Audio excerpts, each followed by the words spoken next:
dan selamat pagi. Ya, bagaimana kabarnya hari ini? Alhamdulillah. Nah, hari ini yang tidak hadir siapa saja? Baik, hadir semua. Sebelum kita mulai pembelajaran, marilah kita berdoa bersama menurut agama dan keyakinan kita masing-masing. Berdoa dimulai. Berdoa selesai. Nah, hari ini kita belajar tentang hikayat. Di pertemuan sebelumnya, Ibu sudah menyampaikan bahwa pada minggu selanjutnya kita belajar tentang hikayat. Nah, sebelum kita masuk di pembelajaran tentang hikayat, Ibu mau bertanya dulu, apakah kalian sudah paham atau belum mengenai tentang teks anekdot yang sudah kita pelajari minggu sebelumnya? Ada yang tahu tidak? Ada yang masih ingat tidak apa itu anekdot? Ya, silakan. Ya, tepat sekali.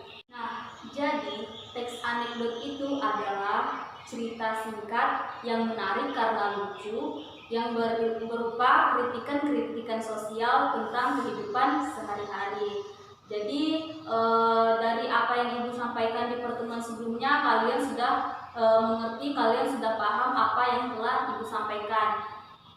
Pada kesempatan kali ini kalian akan belajar mengenai hikayat. Nanti di pembelajaran kali ini setelah Ibu menjelaskan tentang hikayat, Ibu akan memberikan kalian contoh cerita hikayat. Di situ nanti kalian akan mengidentifikasi ciri karakteristik dalam hikayat. Nah, itu tadi sedikit gambaran mengenai pembelajaran kita hari ini. Nah, adapun tujuan pembelajaran hari ini yaitu agar kalian mampu mengidentifikasi nilai-nilai dan isi yang terkandung dalam cerita hikayat. Sebelumnya kalian sudah pernah mendengar cerita tentang hikayat atau belum? Atau pernah membaca cerita atau menonton film yang bercerita tentang kerajaan-kerajaan di mana para tokohnya memiliki kehebatan dan kesaktian? Sudah pernah atau belum? Baik. Nah, atau kalian sudah pernah menonton tidak film tentang Mahabharata? Nah, ya, Tutur Tinular dan masih banyak lagi yang mengisahkan tentang kerajaan-kerajaan di mana para tokohnya memiliki kehebatan dan kesaktian yang tidak dimiliki oleh manusia pada umumnya. Nah, itu termasuk dalam salah satu contoh dari hikayat.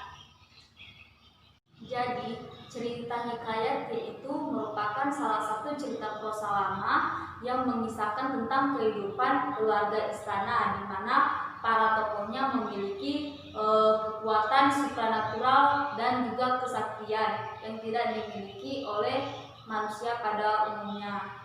Selain itu, hikayat juga memiliki fungsi sebagai sarana pendidikan, sarana pelestarian kebudayaan, dan juga sebagai sarana pelipur lara. Selanjutnya yaitu hikayat berdasarkan asalnya. Nah, hikayat berdasarkan asalnya ini terbagi menjadi 4 bagian. Yang pertama, hikayat dari Melayu asli. Contohnya yaitu hikayat Hang Tuah dan hikayat Si Miskin. Nah, hikayat Melayu asli ini bahasanya itu menggunakan bahasa Melayu. Biasanya dapat kita temukan hikayat-hikayat Melayu asli ini pada cerita-cerita hikayat yang berasal dari Sumatera atau Aceh. Nah, yang kedua, hikayat dengan pengaruh Jawa. Salah satu contohnya yaitu hikayat Panji Semirang.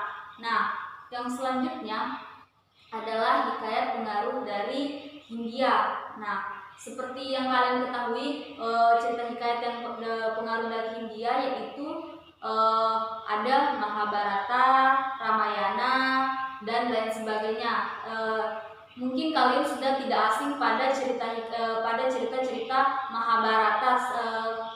Mungkin dari antara kalian ada yang sudah pernah menonton tentang kisah Mahabharata. Nah, Mahabharata ini merupakan salah satu bagian dari cerita hikayat yang ada pengaruh Hindia. Nah, yang terakhir adalah cerita hikayat dari Arab atau Persia. Salah satu contohnya adalah hikayat 1001 Malam. Nah, cerita hikayat 1001 Malam ini terdapat banyak ceritanya. Salah satunya adalah cerita Abu Nawas. Itu tadi adalah hikayat, contoh-contoh hikayat berdasarkan asalnya. Nah, di antara contoh hikayat tadi yang sudah Ibu sebutkan, apa ada di antara kalian yang sudah pernah membaca atau pernah menonton filmnya? Ya, benar sekali. Pastinya kalau Mahabharata kalian sudah pernah menonton di televisi. Ada juga Tutur Tinular.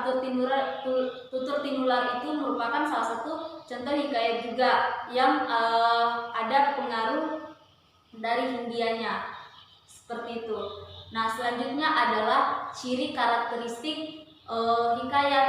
Yang pertama adalah bahasa. Biasanya cerita hikayat itu menggunakan bahasa Melayu.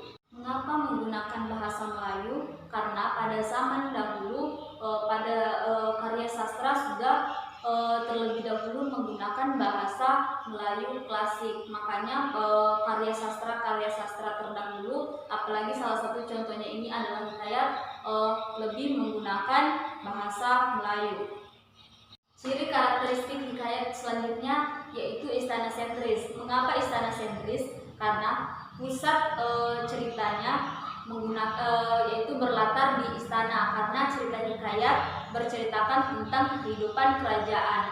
Selanjutnya yaitu pralogis atau kemustahilan. Kenapa pralogis atau kemustahilan? Karena ceritanya tidak masuk akal atau di luar nalar pikir manusia, baik dari segi teks maupun dari segi alur cerita hikayat. Salah satu contohnya yaitu pada cerita hikayat yang salah satu ceritanya di mana ada bayi yang keluar dari bangku. Nah, secara nalar itu kejadian tersebut memang tidak mungkin, tapi di dalam hikayat itu sering terjadi.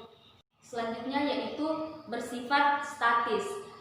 Biasanya cerita hikayat bersifat statis, yaitu tidak banyak perubahan dari segi ceritanya, karena cerita hikayat ini disampaikan secara turun-temurun dari satu generasi ke generasi selanjutnya, secara dari mulut ke mulut. Jadi cerita hikayatnya tidak banyak perubahan atau bersifat tetap.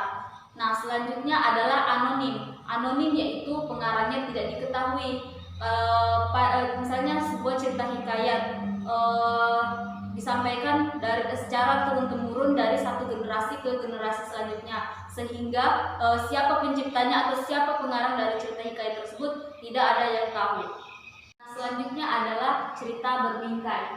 Nah, cerita berbingkai ini atau istilah lainnya cerita dalam cerita, yaitu ceritanya tidak hanya berpokok atau berfokus pada satu cerita saja, tetapi ada bermacam-macam cerita lagi di dalam satu cerita atau yang disisipkan pada sebuah cerita hikayat. Contohnya pada cerita hikayat Bunga Kemuning.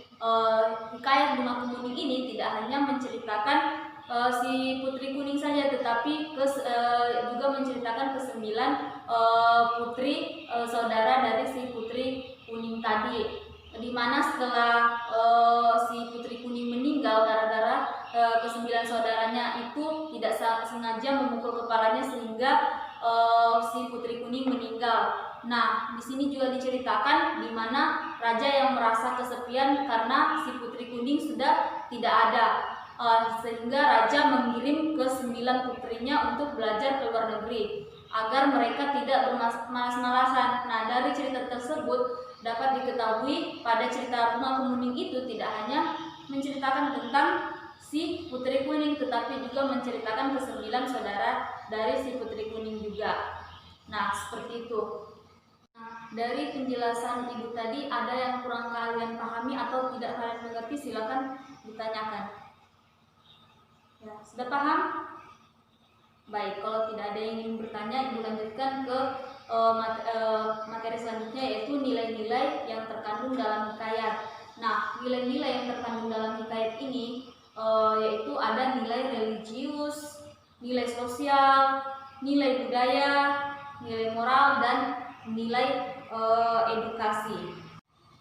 Nilai religius yaitu berhubungan dengan keagamaan atau ajaran agama. Nilai religius dapat dilihat pada penggalan hikayat Indra Bangsawan, yaitu maka pada suatu hari ia menyuruh orang untuk membaca doa kunut dan sedekah kepada fakir dan miskin. Artinya agar kita memohon kepada Tuhan atau kepada Allah dengan cara berdoa dan bersedekah agar segala urusan dapat dilancarkan. Itu merupakan salah satu contoh dari nilai religius yang ada pada hikayat Indra Bangsawan. Selanjutnya nilai sosial, yaitu nasihat yang berhubungan dengan sosial dalam kemasyarakatan, yaitu berhubungan dengan masyarakat. Sosial biasanya dapat diketahui melalui penggambaran antar tokoh. Nah, nilai sosial pada hikayat yaitu hikayat Indra Bangsawan dapat dilihat pada penggalan kalimatnya, yaitu dengan segera Syapri mengeluarkan dayang-dayang itu tatkala Garuda itu datang. Garuda itu pun dibunuhnya. Nah, maksudnya yaitu dalam kehidupan kita tidak boleh segan untuk membantu orang yang kesulitan. Artinya dalam kehidupan kita harus saling tolong menolong antara orang yang membutuhkan bantuan. Itu tadi nilai sosial pada hikayat Indra Bangsawan yang mengajarkan kita untuk saling tolong menolong antar sesama. Contohnya si kuat membantu si lemah dan si kaya membantu si miskin. Nah, selanjutnya adalah nilai budaya. Nilai budaya yaitu diambil dari nilai budaya yang berkembang di dalam masyarakat, yaitu kebiasaan-kebiasaan atau adat istiadat, bahasa, dan juga gaya bicara tokoh yang mencerminkan dengan bahasa tertentu. Nah, nilai budaya pada cerita hikayat yaitu cerita hikayat Indra Bangsawan. Nah, terdapat seorang raja yang mengadakan sayembara. Nah, raja ini mengadakan sayembara untuk membunuh si Buraksa. Buraksa itu adalah raksasa. Nah, siapa yang dapat membunuh si Buraksa ini maka akan dinikahkan dengan putrinya. Jadi pada raja-raja terdahulu pada cerita hikayat biasanya mereka selalu mengadakan sayembara untuk menikahkan atau untuk mencarikan jodoh untuk putri-putri mereka. Yang selanjutnya yaitu nilai moral. Nilai moral ini yaitu nasihat yang berkaitan dengan budi pekerti, tata perilaku, tata kesopanan yang ada di dalam teks cerita hikayat. Dapat diketahui melalui deskripsi tokoh, hubungan antar tokoh, dan dialog, serta lain-lain. Yang selanjutnya adalah pesan moral. Nah, pesan moral dapat dilihat pada cerita hikayat Indra Bangsawan. Pada penggalan kalimat Hatta datanglah ke 9 orang anak raja yang meminta susu kambing yang disangkanya susu harimau beranak muda. Nah, artinya yaitu dalam kehidupan ini ada saja orang-orang yang tidak mau berusaha tetapi ingin memperoleh hasil. Nah, dari pesan moral yang disampaikan pada cerita tersebut berarti itu merupakan sindiran agar orang-orang mau berusaha untuk mencapai sesuatu, karena pada kenyataannya banyak orang yang ingin mendapatkan sesuatu hasil yang instan tanpa mau berusaha untuk tanpa mau berusaha untuk melakukan sesuatu agar mendapatkan hasilnya. Mereka ingin sesuatu yang instan saja. Selanjutnya yaitu nilai edukasi. Nilai edukasi ini berkaitan dengan nilai kependidikan yang terdapat dalam cerita hikayat. Dari cerita hikayat Indra Bangsawan, nilai edukasi yang dapat kita ambil yaitu mengajarkan kita untuk belajar menuntut ilmu sejak kecil agar besar kelak nanti kita dapat menjalani kehidupan dengan lebih baik. Nah, dari penjelasan Ibu tadi, apa ada yang kalian kurang mengerti atau kurang kalian pahami, silakan kalian tanyakan, nanti akan Ibu jelaskan kembali. Ya, silakan. Ya, terima kasih atas pertanyaannya. Berkaitan dengan nilai budaya. Jadi nilai budaya ini nilai yang sering sudah sering dilakukan secara turun-temurun. Misalkan dalam suatu cerita yang tadi sudah Ibu jelaskan, dalam cerita Hikayat Indra Bangsawan, di mana para raja-raja terdahulu itu sering atau selalu melakukan sayembara untuk menikahkan putri-putrinya. Seperti pada teks Indra Bangsawan tadi, di mana seorang raja mengadakan sayembara untuk membunuh si Buraksa. Buraksa ini seorang raksasa yang jahat. Jadi siapa yang dapat membunuh raksasa itu maka akan dinikahkan pada putri raja tadi. Jadi untuk mendapatkan sesuatu mereka mereka mengadakan sayembara. Jadi siapa yang dapat menyelesaikan tugas dari sayembara yang diberikan, maka itu mereka yang mendapatkan hadiahnya. Seperti itu. Itu penjelasan dari Ibu. Bisa kalian pahami? Ya. Nah, itu tadi penjelasan sedikit penjelasan Ibu tentang nilai budaya. Selain tadi ada lagi yang ingin bertanya? Ya, baik, kalau tidak ada, sampai di sini pembelajaran Ibu hari ini. Tapi sebelum Ibu menutup pembelajaran hari ini, Ibu mau salah satu di antara kalian untuk memberikan ringkasan atau rangkuman terkait dari pembelajaran kita hari ini. Ya, silakan. Baik, terima kasih. Tepuk tangan dulu kepada temannya yang sudah memberikan ringkasan rangkuman dari pembelajaran kita hari ini. Semoga apa yang kita pelajari hari ini dapat bermanfaat bagi kita semua. Sebelum kita pulang, silakan kita berdoa bersama-sama terlebih dahulu. Berdoa dimulai. Berdoa selesai. Baik, perhatikan semua di sekelilingnya, sampah-sampahnya tolong dibersihkan, dipungut dan dibuang di tempat sampah. Mungkin cukup sekian, Ibu tutup. Wassalamualaikum warahmatullahi wabarakatuh.